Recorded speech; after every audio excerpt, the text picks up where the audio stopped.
tonight, it's a pleasure to be before you this evening to present the proposed fiscal year 2023 through 2027 capital improvement plan. Before I get started, I want to thank my staff, particularly Ms. Prevost White, our Public Works Director, and Mr. Nick Cicero, who you all know very well. Planning as well as Public Works are very crucial to putting together the overall town budget, but particularly the capital improvement plan. I also want to thank the town council for their leadership, and I always like to thank the residents of our town because it is truly an honor to serve. So we'll get right into it.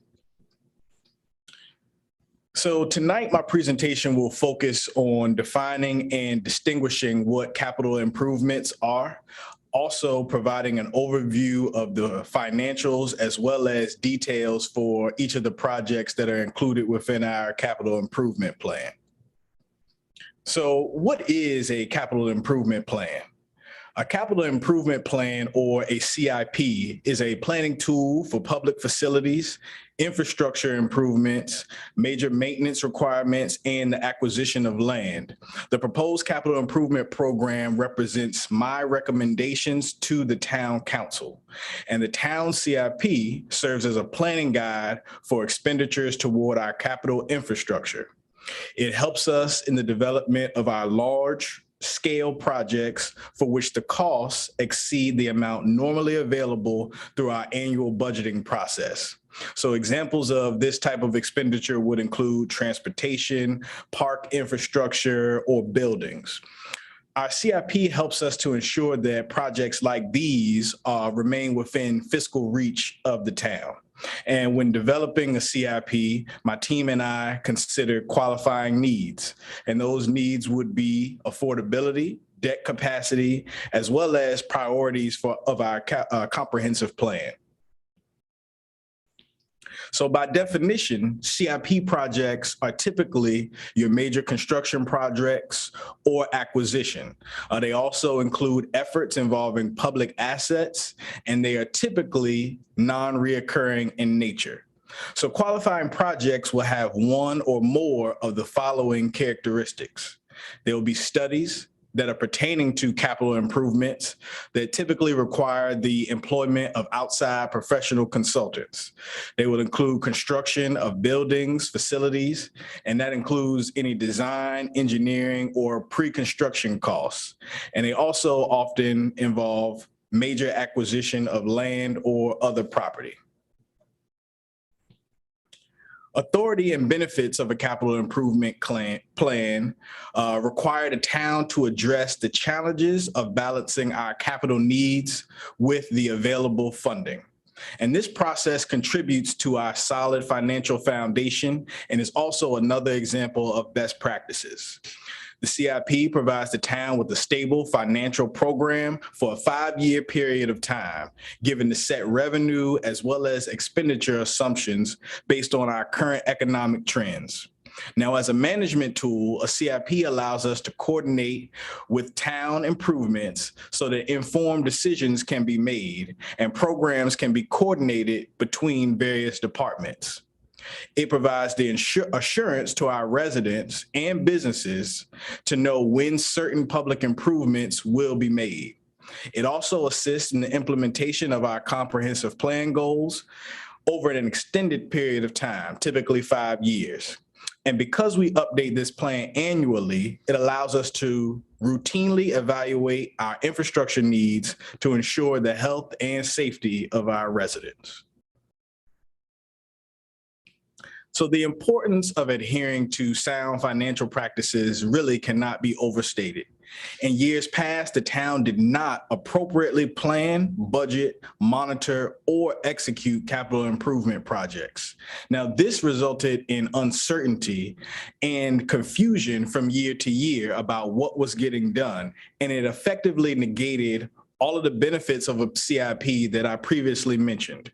Now, over the past 3 years, my staff and I have worked diligently to bring the town to the place where we are today, where we can confidently present a capital improvement plan.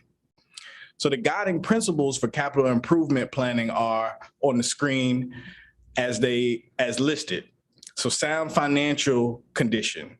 That's usually defined as cash solvency or the ability to pay bills, budgetary solvency, the ability to annually balance your budget, long-term solvency. So that's the ability to pay future costs, and then service delivery solvency, which is the ability to provide needed services. Each project within our capital improvement plan successfully meets these criteria. Flexibility is a principle that ensures that the town is positioned to react and respond to the changes in the economy, as well as new service challenges. And that's all with the goal of being able to do these things without experiencing financial stress. So as we continue to emerge out of the pandemic, flexibility has been critical for us. And we have achieved maximum flexibility in our capital improvement plan, as all projects within our capital improvement plan are funded entirely by grants and pay-as-you-go cash. Now, the final principle for an overall adherence to best management practices is extremely important. So our planning commissioners and our residents can have confidence in our strategic planning efforts. Proof positive of these efforts is the fact that the town has been awarded the GFOA Distinguished Budget Presentation Award for the third consecutive year. And that was for our fiscal year 22 budget, and our fiscal year 23 budget, as well as our capital improvement plan, has been completed in adherence to these principles as well. And we look forward to being awarded again. So now let's talk about the projects that are included in our CIP. I know it's a little difficult to see on the screen. However, unlike the general fund, what I always like to point out is that funding for capital improvement projects rolls over from year to year. So any active projects that you have seen in the past will continue as scheduled unless otherwise noted. So our total CIP budget for fiscal year 23 is $1,725,000. We have one new proposed project. That project is a stormwater utility map, which we will talk about a little in just a moment. The other projects that we have in our capital improvement plan are all considered active, and the funding allocations have been updated with the key on fiscal year 23. At the bottom of this chart, and I know it's a little difficult to see, but that details the funding sources, and that confirms what I mentioned previously, that all of our projects are funded with grants and pay-as-you-go cash. So moving on to the one proposed project, our stormwater utility map. This project will create a new impervious surface map.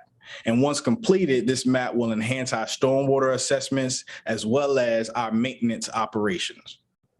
And again, this is the only proposed or new project that's included in our CIP for this year. The next projects are all active projects.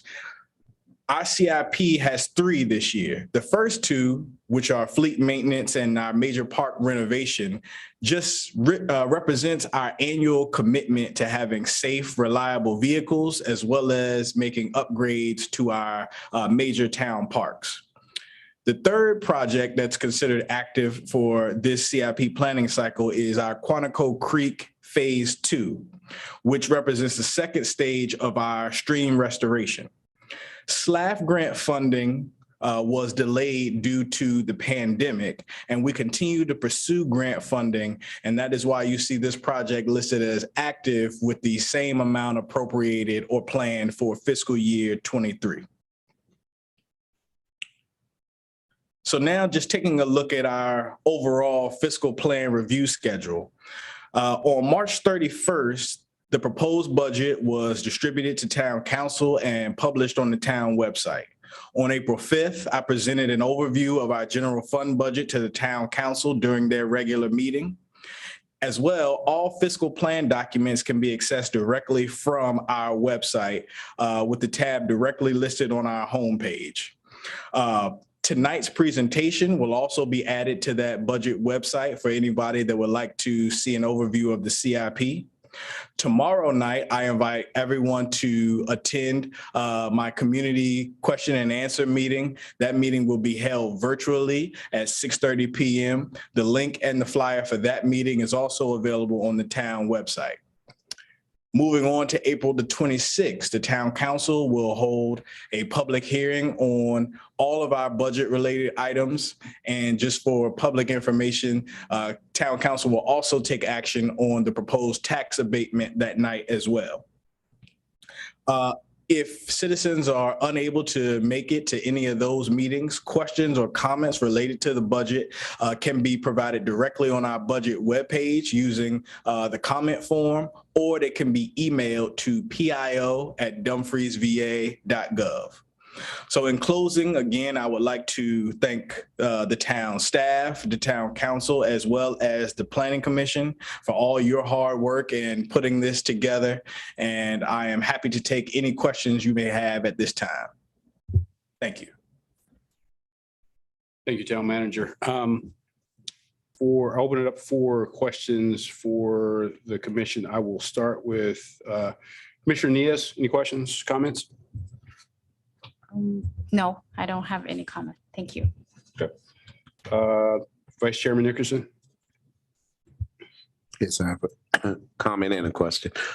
First, I want to commend you and your staff again for winning that award for the third year in a row, right? Yes, sir. That says a lot. And I mean that from the bottom of my heart for somebody that's been in this town for the last 15 years and has seen a lot of what you referred to of things not being tracked properly and people having no idea of what's going in and what's coming out. And we really didn't have a plan, which is obvious by the way the town looks. I'm just going to say that.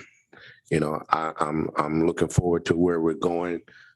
I'm excited about hearing about these plans and the projects that are going on. In talking about the things that we had done in the past, that leads me to the question. I know there were a lot of studies and vendors per se that were in play before you got on board. Do we currently have any outstanding monies that we owe third-party contractors or vendors for studies and work that was done in the past, or are we all good and caught up with everybody? We have nothing outstanding to vendors. In that regard, annually, we go through our audit process where those type of items would typically be rectified. So we are all good on outstanding vendors. Any project, and just to note, because I think it is important, you know, the community should feel comfortable looking at your CIP budget and understanding where some of your large ticket items are where that money is being spent and what the town's plans are. So in the past, many of the projects were simply just not completed. And the one thing that I failed to mention is that communities across the country, it is common to do a 5-year capital improvement plan, but it is not common for your capital improvement plan to be fully funded. Now, that's not a knock on those communities, because it's just like if you finance something personally, you have the intent to pay for it over the length of the terms, but you may not know exactly how. Our CIP budget for all 5 years, that planning and that spending has been allocated and accounted for all of those 5 years and does not affect our debt capacity. And that was a priority in the past 3 capital improvement plans that my team and I have presented. And it has been for the reasons that you mentioned. We want the community to have clarity. So there's any project that you do not see in the capital improvement plan, you will see in the community having been completed, or if it's a study or a plan, you will have that finished product to show for that. We will not continue to show projects that just kind of linger in perpetuity, because my philosophy on that is, if we're not actually going to do a project or we're not sure how we're going to pay for it, there's no need to continue to roll it out on an annual basis. And it's more like a hope and a dream. Everything that we have in our capital improvement plan and the regular budget for that matter is all something that we have planned and accounted for, and we're asking for approval from the governing body on these things. These are real tangible projects. So thank you for that comment and that question. Thank you. Only question I have, Mr. Rogers, is I know we talked last year when you gave us the presentation on it. And one of the things that you talked about was trying to do a right size of the fleet vehicles that we have. I know that we have some vehicles that were acquired, and I think we just paid off the lease on the patrol vehicles that we had last year or whatever. So at what year are we looking to, are we still on track to right size that? And what year are we thinking about doing that for the fleet? So we paid off the lease for those vehicles. That was actually 2 fiscal years ago where we were able to pay off the lease for the police vehicles, which is a good and necessary thing to do. In terms of right sizing, the reason why you see this listed as an active project is because we believe we're going to have to show that project with contributions on an annual basis. In the proposed budget, we have funding for 5 additional police officers. So we think that right sizing the fleet will be an annual effort. So what Public Works and the police chief are currently working on is they're working with a vendor that we will be able to continue to go to purchase new vehicles, make maintenance and repairs to our existing vehicles, so that as our organization grows, we will be able to keep up with the demands. Right now, I can say that the size of our fleet is appropriate for the number of employees that we have right now. What we want to make sure is that all our vehicles get the proper maintenance, and when they've reached their useful life, we can not go through a laborious process to replace that. So I guess the long answer to your question is that it is we will annually continue to update our fleet based on the size of our organization. And I would say that from coming out of the pandemic, fiscal year 23 will be the first year that you will see us really with an appropriate size fleet with vehicles that are not beyond their useful life on the streets. All right. Thank you. Great presentation. Thank you to you and the staff for everything. So I want to say that. Thank you. Anything else for any of the other commissioners? No. All right. Thank you. One last go around. Just want to give everybody a chance to, they have any comments? Commissioner, yes? Any comments? No comment. No comments? Vice Chairman Nickerson, anything? Yeah, my last thing is just, everything seems to be laid out pretty well. And I know there's been talk amongst the community and other officials about transparency within our town and the things that are going on. Again, Mr. Nick, I want to say that I appreciate everything that y'all guys are doing. And I feel like, you're very transparent in what you're doing and the presentation. What we end up having an issue with is people don't want to go looking for the information, but they want to complain about not knowing.